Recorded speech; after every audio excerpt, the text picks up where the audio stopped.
those who are joining us. I always start writing a sermonette in the same way. I ask God to give me the words to say, and He always has. And this time is no exception, except the topic was suggested by a church sister of mine. And when she suggested it, I knew also that it was what I needed to hear. And if anybody knows, I generally give messages that I need to hear. So if anyone feels singled out by this, understand that I am right there with you. If you want a title for this message, you can call it Be Here Now. Brethren, as someone who has been through a lot of pain in my life, both self-inflicted and otherwise, I can tell you that my past is a tough one. And yet sometimes I get caught up in thinking about it, about my past, about what could have been, or dare I say, should have been, right? I have cheated myself out of a lot of opportunities in my life because of my addiction. And I use the present tense with the word addiction because it's something that still affects me, and it will affect me the rest of my life. It shapes the choices that I make, from who I spend time with, where I go, what I do, and more.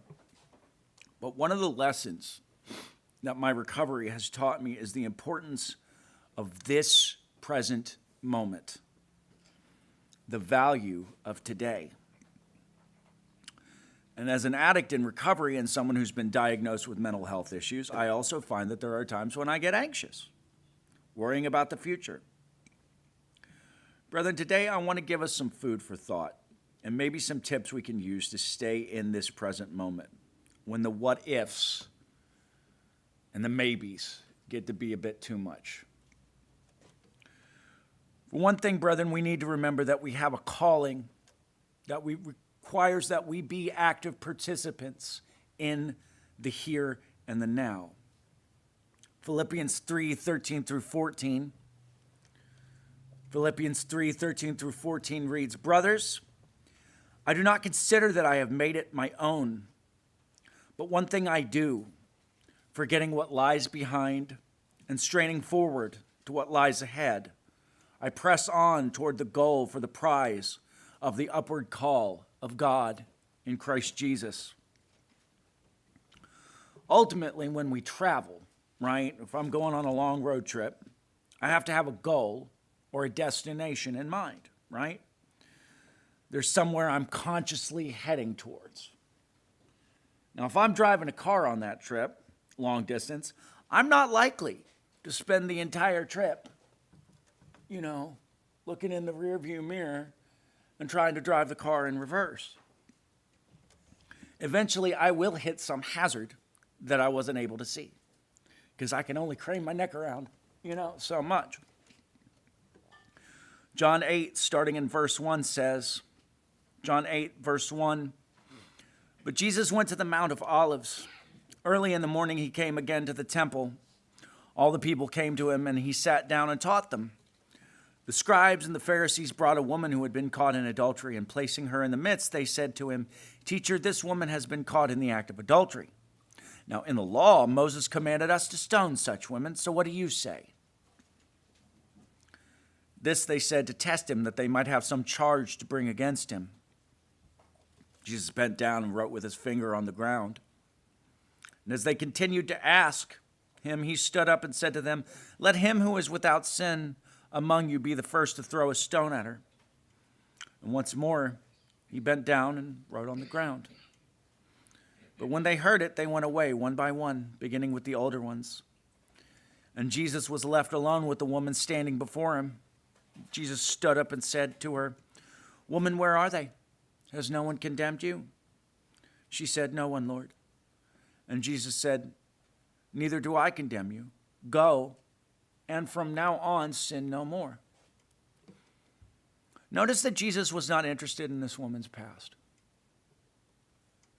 While he acknowledged that she had, in fact, sinned, he was more concerned with where she was heading.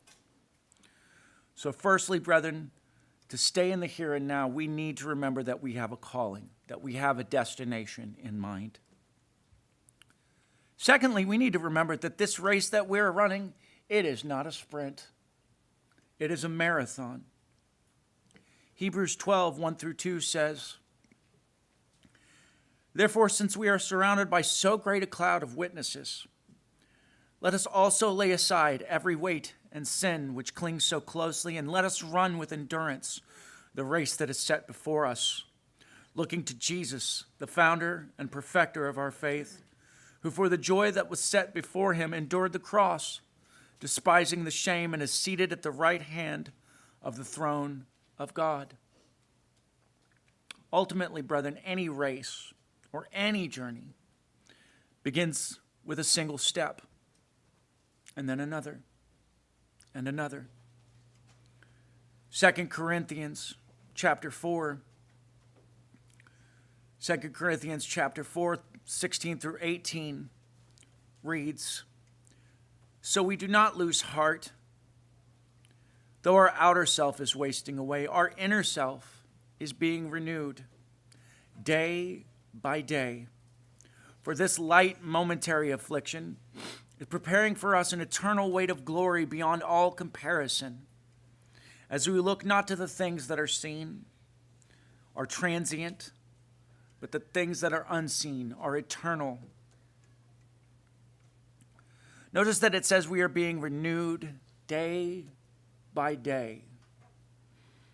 In my recovery, one of the phrases that we use a lot is a daily reprieve. I get a daily reprieve from my active addiction based upon my spiritual condition today. That means that day by day, I make a choice not to use drugs.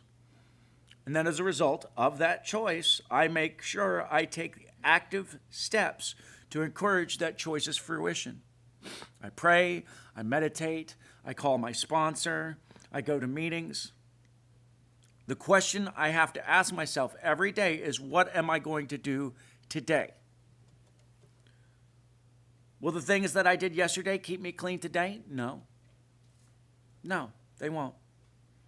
Ultimately, I have to make that same choice daily. But I can tell you from my experience that if I make the choice today to be present, to be sober-minded, and here in the now, it is easier for me to make the same choice tomorrow.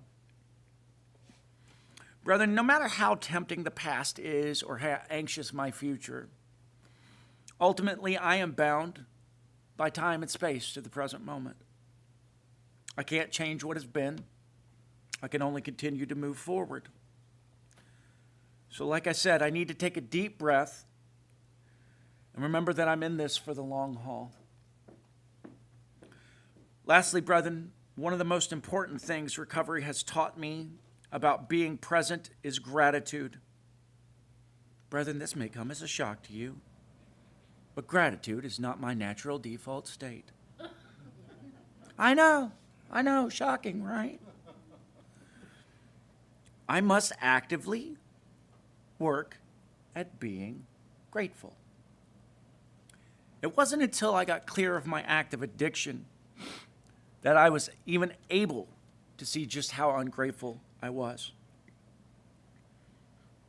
My parents' patience with me, their steadfast love through all of that, is something that I can never be grateful enough for.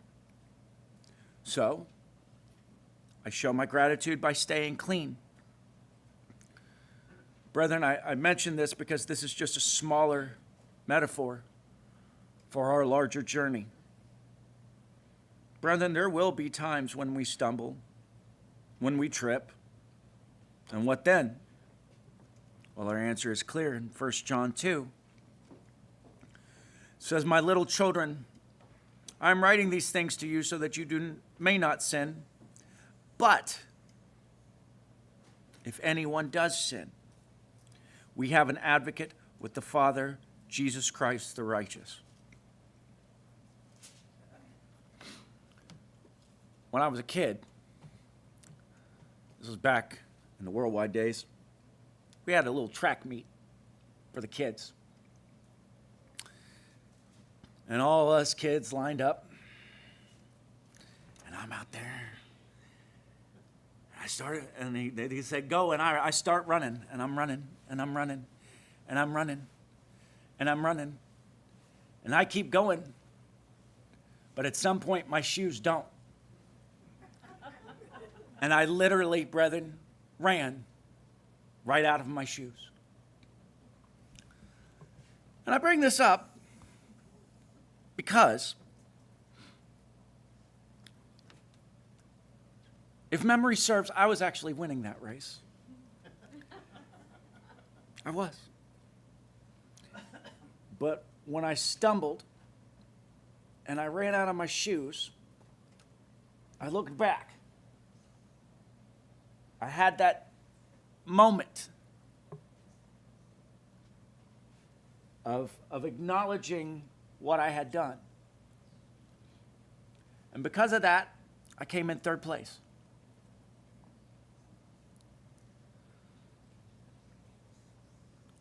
The past can derail us. The future can derail us. But by staying present in the here and the now, we receive from God what we need. So, brethren, let me continue to stay grateful. And we have so much to be grateful for. Psalm 118:24 reads, "This is the day that the Lord has made. Let us rejoice and be glad in it." So, brethren, as long as it is called today, let's continue to encourage each other to be in this present moment, to be here now.